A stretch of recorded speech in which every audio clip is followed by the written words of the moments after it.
comme ça, il rappe dans tous les coins de rue, il rappe lors des battles parce que c'était un peu la culture aux États-Unis, il y avait les battles de rap. Il rappe également sur les petites mixtapes locales, mais sans grande ambition. Mais progressivement, il forme son style au fur et à mesure que le temps passe. Donc, à travers ses textes, il avait la capacité de te plonger dans une image cinématographique de l'histoire qu'il racontait. Il avait des narrations très détaillées, des rimes très complexes. Donc, quand le gars rappait, tu voyais une fois l'histoire et les gens se reconnaissaient dans son rap parce que c'est un gars qui rappait pour raconter les réalités de la rue et il les racontait très bien avec une main d'écriture.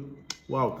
Et en 1991, Biggie est incarcéré pour possession et trafic de... Vous voyez, même en prison, il ne s'arrête pas, il continue d'écrire. Et là, il commence à prendre le rap au sérieux. Il se dit, voilà quelque chose qui peut vraiment être un métier. Et c'est en prison qu'il prend vraiment conscience et il devra faire un choix entre le rap et la rue. Et je pense qu'il a choisi la musique. Donc voilà. Et à la sortie de prison, il enregistre d'abord une première démo qui commence à circuler. Vous savez, il y a le genre de gars qui est un peu connu dans le milieu, dans la rue. Donc, il enregistre la première démo et elle circule un peu dans la rue, là, tout le monde. Ce morceau, donc, qui tourne dans le milieu finit par tomber dans les oreilles d'un certain Shane Combs. Je vous ai dit, alias Puff Daddy. Et c'est comme ça que Puff Daddy le repère. Il voit en lui un talent et un charisme qui était assez naturel. Et Puff Daddy décide de lui donner sa chance.